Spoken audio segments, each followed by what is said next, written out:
కాబట్టి నేను ఎక్కువ తక్కువ మాట్లాడా అన్నాడు. నేను నిజంగానే మావానికి బుద్ధి వచ్చిందేమో, సోయికి వచ్చింది, తెలివి కలవాడు బాగానే చెప్పంగా ఏది ప్రభుత్వ కార్యక్రమం, ఏది పార్టీ కార్యక్రమం, ఏది ప్రజల కార్యక్రమం తెలియకుండా ఏడికి పోయినా కేసీఆర్ అని తిరుగుతుంది, నీకు సోయి లేదని తిరుగుతుంటే ఇప్పుడు తెలుసుకునే అనుకున్నాం. చెప్తానికి మాత్రం అట్లా చెప్పిండు. మళ్ళీ ఎప్పట్లెక్కనే పాడిందే పాట పాస్మంట దాస అన్నట్టుగా ఎప్పుడు అదే ముచ్చటికి ఇంకోటి ఉండదు ఆయన కాడ. 2-3 డైలాగులు చెప్తే కేసీఆర్ గారు తిట్టాలి. ఈసారి మళ్ళా జిల్లాకు వచ్చింది కాబట్టి జగదీష్ రెడ్డి గారు తిట్టిపోయాడు. కొత్త కొరిగింది ఏం లేదు. 10 సంవత్సరాలు ఏం చేసినావు? 10 సంవత్సరాలు ఏం చేసిండో నల్గొండ జిల్లా పబ్లిక్ కార్డుకి వస్తే తెలుస్తుంది. ఉమ్మడి జిల్లాకు 10 సంవత్సరాలు మంత్రిగా ఉండి ఎన్ని వేల కోట్లతోని ఎన్ని రకాల అభివృద్ధి కార్యక్రమాలు ఎంత అద్భుతంగా ఉమ్మడి జిల్లాను తీర్చిదిద్దినాం. రోడ్ల విషయంలో కానివ్వండి, ఇన్ఫ్రాస్ట్రక్చర్ విషయంలో కానివ్వండి, సాగునీటి విషయంలో కానివ్వండి, మెడికల్కి సంబంధించి కానివ్వండి, ఒక పవర్ ప్లాంట్కి సంబంధించిన విషయంలో కానివ్వండి, ఏ సబ్జెక్టు తీసుకున్నా ఎంత అద్భుతంగా తీసుకుపోగలిగినాం. భారతదేశంలోనే అత్యధిక పంటను పండించగలిగినటువంటి ఒక జిల్లాగా నల్గొండ జిల్లాను నిలబెట్టగలిగినామంటే అది జగదీష్ రెడ్డి గారి సారథ్యం, సహకరించినటువంటి తెలంగాణ జాతిపిత కేసీఆర్ గారు, కేటీఆర్ గారు, వారి వల్ల అది సాధ్యమైంది. ఆయన వస్తున్నాడు మీటింగ్ అన్నప్పుడు కూడా ఎవ్వరూ అడ్డుకుంటామని చెప్పలే, లేదు ఆయనే కాయించుకుండు. మేము అడ్డుకుంటామని చెప్పలే. మేము అన్నటువంటి మాట ప్రెస్ మీట్ పెట్టి నేను అడిగింది కూడా ఏంటంటే, రేవంత్ రెడ్డి గారు ఏ ముఖం పెట్టుకొని వస్తున్నావు తుంగతుర్తికి? నీ 6 గ్యారెంటీలు అమలు కావట్లేవు, 420 హామీలు అమలు కావట్లేవు.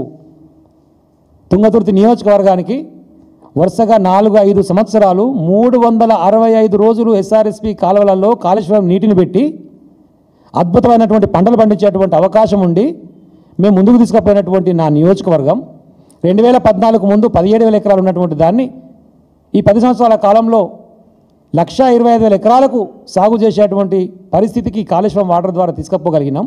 మరి నువ్వు కాళేశ్వరాన్ని బంద్ చేసి మాకు నీళ్ళు ఇవ్వకుండా మా రైతాంగం పుట్టగొడుతున్నావు. కనీసం కాలం సహకరిస్తామంటే వర్షం వచ్చేటువంటి పరిస్థితి లేదు. ఇప్పటికీ 2 సార్లు పత్తి విత్తనాలు పెట్టి మా వాళ్ళు నష్టపోయారు. కాబట్టి వచ్చే ముందు కాళేశ్వరం జలాలు, గోదావరి జలాలు తుంగతుర్తికి విడుదల చేసి రా అని చెప్పేసి విజ్ఞప్తి చేసినాం. నీకు అర్హత లేదు రావడానికి అని చెప్పినాం. నన్ను రావద్దంటారా, మా కార్యకర్తలు చూసుకుంటారు. మరి మనం ఎందుకు అరెస్ట్ చేసినామంతా మునగానివైతే? మమ్మల్ని అందరూ ఎక్కడికక్కడ హౌస్ అరెస్ట్ చేసి ఇబ్బంది పెట్టి తెల్లారగట్ట 4 గంటలకే ఇళ్లకు వచ్చి ఏం జరిగింది అన్నటువంటి ఒక ఆగమాగం పరిస్థితి క్రియేట్ చేసి ఎందుకట్లా చేసినావు?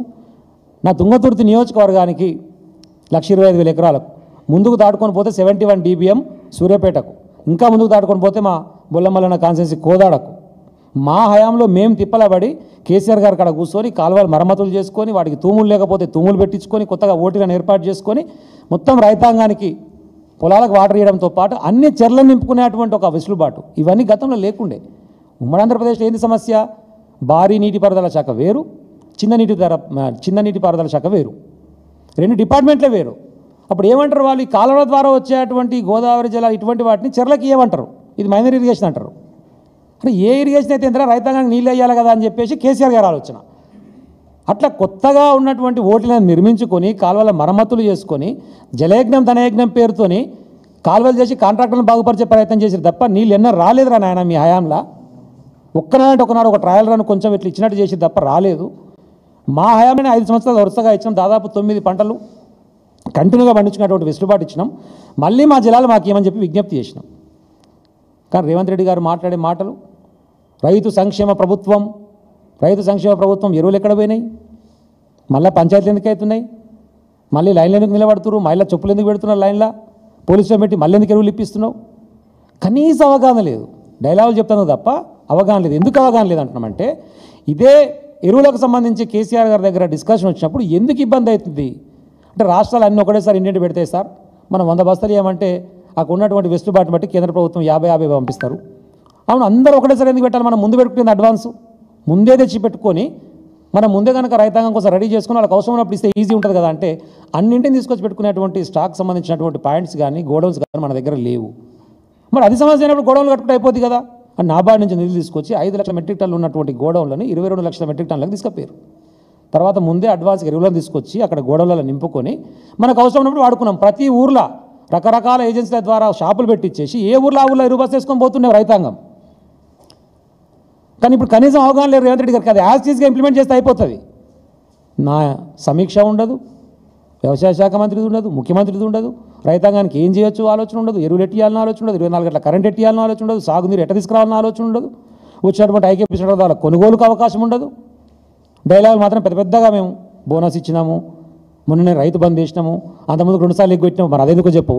ఇట్లా చెంపలు వేసుకొని రైతాంగం దగ్గర 2 సార్లు ఎగ్గొట్టినా అని చెప్పేసి మరి తప్పేందుకు ఒప్పుకోలేదు. రైతు రుణమాఫీ నేను ఒకటే అడిగినా, వేరే దగ్గర వద్దు రేవంత్ రెడ్డి గారు, రాష్ట్రమంతా వద్దు, నా తుంగతుర్తి నియోజకవర్గం మొత్తం కూడా వద్దు, 3 గ్రామాలు అడుగుతున్నా. స్థానిక శాసనసభ్యుని యొక్క సొంత గ్రామం ధర్మారం బోదామా, స్థానిక ఎంపీ యొక్క సొంత గ్రామం శాలిగౌరవం బోదామా, మా జిల్లా మంత్రి గారు తాటిపాముల ఉత్తమ్ కుమార్ రెడ్డి గారు సొంత ఊరు, అది కూడా నా కాన్సెన్సీలే, తాటిపాముల బోదా. ఈ 3 ఊర్లకు పోయి ఎవరైనా సరే మొత్తం రుణమాఫీ మా ఊర్లో జరిగింది అంటే కనుక నేను దేనికైనా సిద్ధం, రాజకీయం బంద్ చేయమన్నా బంద్ చేస్తా. మీరు దేనికి సిద్ధమో చెప్పు, ఈ 3 ఊర్లలో ఎక్కడికి పోదామో మీరే చెప్పు, మీరు వస్తారా మీ మంత్రి వస్తారా చెప్పురి అని అడిగినాం. దాని గురించి రిప్లై లేదు. ఉత్తగానే ఇంత రైతు రుణమాఫీ చేసినాం అని చెప్పి వెళ్ళిపోయాడు, ఇంత రైతు బంధు ఇచ్చినామని చెప్పి వెళ్ళిపోయాడు. రైతు బంధు కూడా అందరికీ రాలే. ఈ 3 ఊర్లలోనే చూద్దాం, మిగతా దగ్గర వద్దునే అనేది. ఆ 3 ఊర్లలో కూడా ఇప్పటికి ఇంకా రైతు బంధు బాకీ ఉంది.